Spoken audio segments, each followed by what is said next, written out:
नमो राघवाय, जय माता की। नमो राघवाय।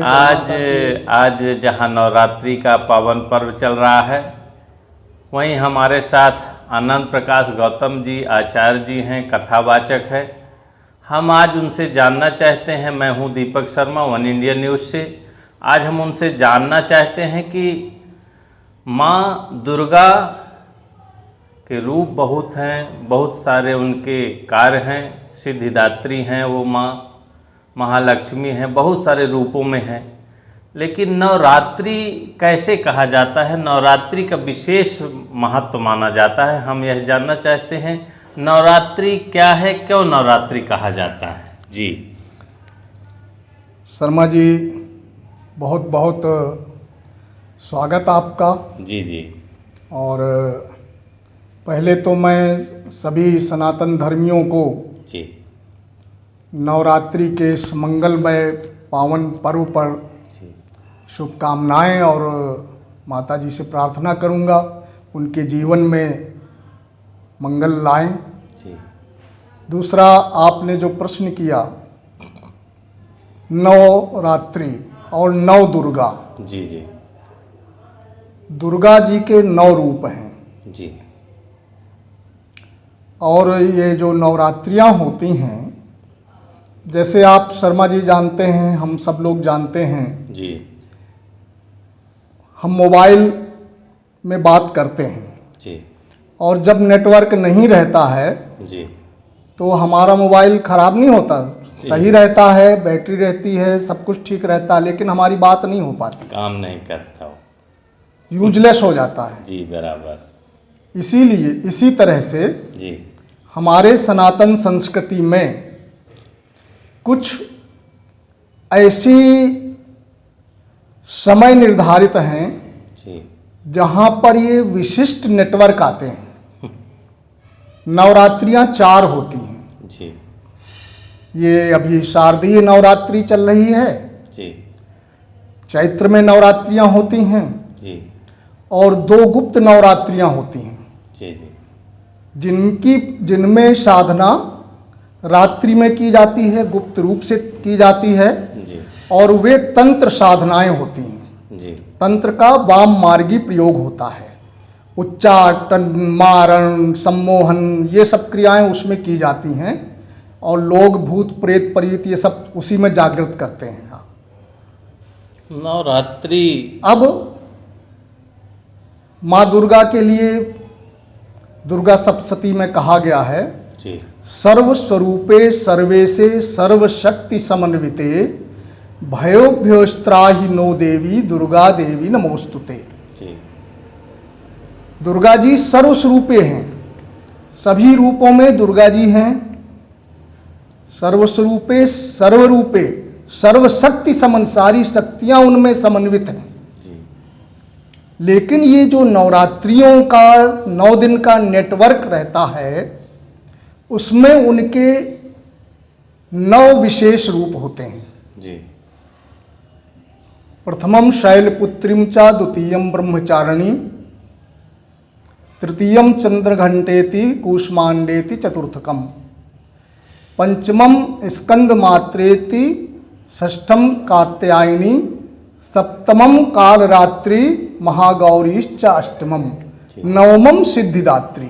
जी इस तरह से ये 9 प्रतिदिन की दुर्गाओं का वर्णन है, जी और इनकी प्रतिदिन की अलग अलग पूजा और साधना की पद्धति है।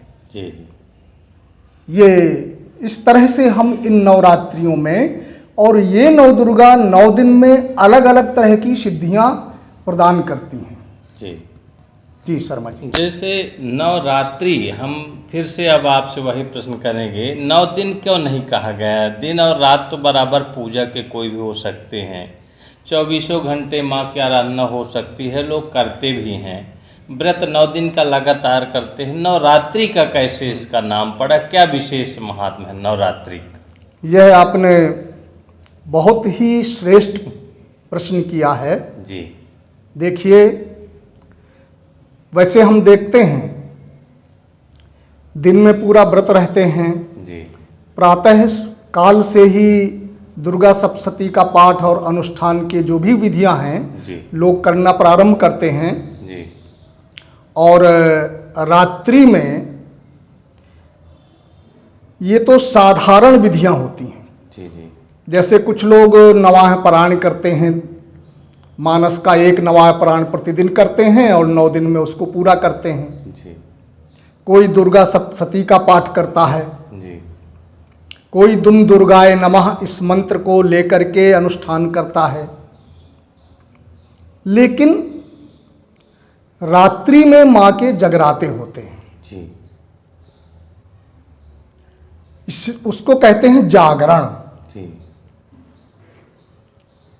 हमारी सिद्धियां सोई हुई हैं। जी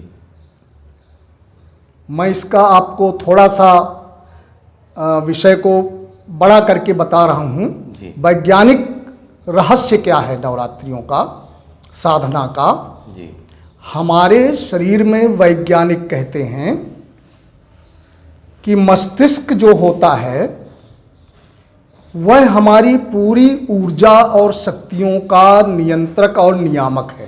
जी हमारे शरीर में सप्त चक्र हैं, जी यह हमारे मेरुदंड में जी। स्थित हैं। सबसे नीचे मूलाधार, फिर स्वाधिष्ठान, मणिपुर, अनाहत, विशुद्ध, आज्ञा और सहस्त्रसार, जी ये 7 चक्र हैं। इनमें इतनी ऊर्जा भरी पड़ी है, इतनी ऊर्जा भरी पड़ी है कि ऋषि लोग ही इनको जागृत करते थे और उन जागरण के बाद वो सर्व सिद्धि संपन्न हो जाते थे। प्रकृति में जो भी कहते थे वह होता था। जी किसी को श्राप दे देते थे, श्राप भी फलीभूत होता था, और प्रसन्न होने पर वरदान देते थे तो वरदान भी होता सिद्ध हो जाता था। यह उन साधनाओं की वजह से होता था। और इन साधनाओं को योग साधना कहते हैं, अष्टांग योग। उससे मूलाधार से जो कुंडलिनी शक्ति का जागरण होता है वह धीरे धीरे चक्रों को भेदन करते करते सहस्त्रसार मस्तिष्क तक जाते हैं। और सहस्त्रसार में सहस्त्र कमल दल होता है, उसका बीज मंत्र होता है। गुरु की कृपा से ही ये साधना करनी चाहिए उनके निर्देशन में। तो जब वो जागृत हो जाता है तो आज्ञा चक्र जो 2 भुवों के बीच में होता है, उस आज्ञा चक्र से फिर हम जो भी प्रकृति को आज्ञा देंगे वह निश्चित प्रकृति को मानना पड़ेगा, वह हो जाएगा। जी तो ये साधनाओं के लिए शांत वातावरण, कोलाहल से रहित, जी जिसमें हमारा ध्यान जम पाए। जी जागरण पहले मंत्र सिद्धि के लिए लोग साधना में जागते थे, जी अब वो साधनाएं हो नहीं रही हैं। जी ना लोग जानते हैं, ना वैसे गुरु हैं जो ऐसी साधनाएं कराएं। इसलिए अब उसका नाम जागरण ले लिया है। और उस जागरण में बहुत सारी विकृतियां भी आ गई हैं। अब तो गरबा के नाम पर क्या क्या नहीं होता है, जी ये विकृति है। शुद्ध गरबा होना चाहिए जिसमें शुद्ध भगवान की, देवी की आराधना हो। लेकिन अब वो व्यवसाय हो गया है, जी मैं उस पर नहीं जाऊंगा।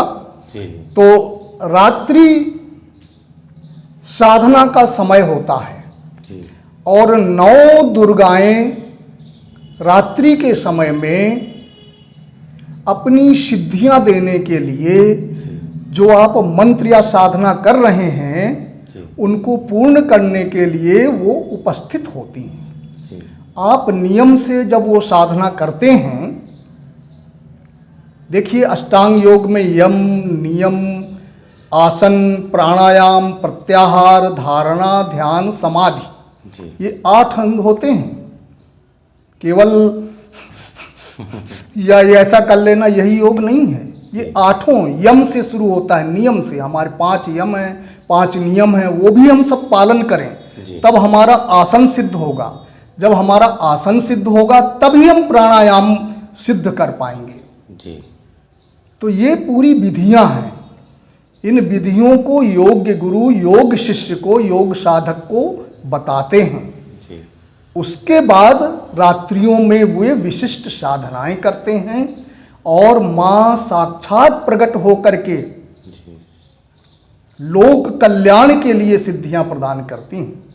जी आपको शर्मा जी बता दूं जी कि ये जो शारदीय नवरात्रि और चैत्र की नवरात्रि है, जी इसमें लोक कल्याण के लिए सिद्धियां मिलती हैं, जी विनाशकारी सिद्धियां नहीं मिलती। जी विनाशकारी सिद्धियां गुप्त नवरात्रियों में मिलती हैं। जी वहां पर भी दुर्गा के 9 रूप जो हैं वो अलग हैं। जी उनमें तारा हैं, बगुलामुखी हैं, छिन्नमस्ता हैं, मातंगी हैं, वो अलग रूप हैं उनके, वो गुप्त विधियां हैं।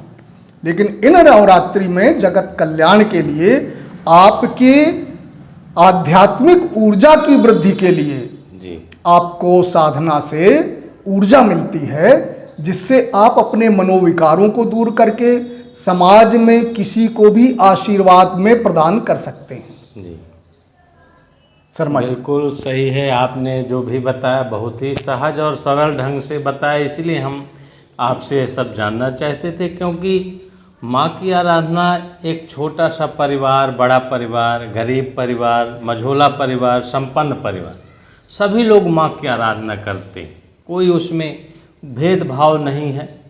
हम अब एक और प्रश्न आपसे करेंगे, सबसे सहज पूजा क्या है, सबसे सस्ती पूजा क्या है, जो एक साधारण परिवार भी माँ की आराधना कर ले, इसके बारे में। आपने बहुत मन को प्रसन्न कर देने वाला प्रश्न पूछा। जी सब कल्याण के लिए, अब ये साधनाएं जो मैंने कही, जी ये सब कोई तो नहीं करता, बराबर। ना इनके नियम हैं।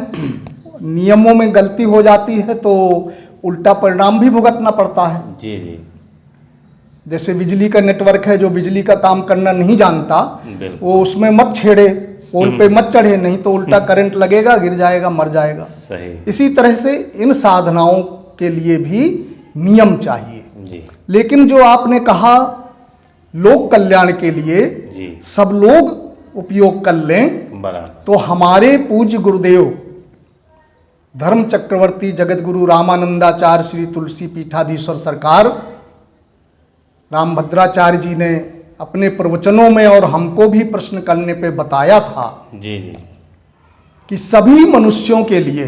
जी अच्छा, एक बात और कहूं, दुर्गा सप्तशती संस्कृत में है, जी जी और संस्कृत सब कोई नहीं पढ़ पाता है। बिल्कुल बिल्कुल। पढ़ते हैं जबरदस्ती तो अशुद्धियां होती हैं, और उन अशुद्धियों से भी हमारा अहित होता है, नुकसान होता है, जी कृपा नहीं मिलती, ऊपर दंड मिलता है। जी जी इसलिए जो शुद्ध संस्कृत जानते हों वही दुर्गा सप्तशती का पाठ करें, जी अन्यथा सबसे सरल उपाय है जी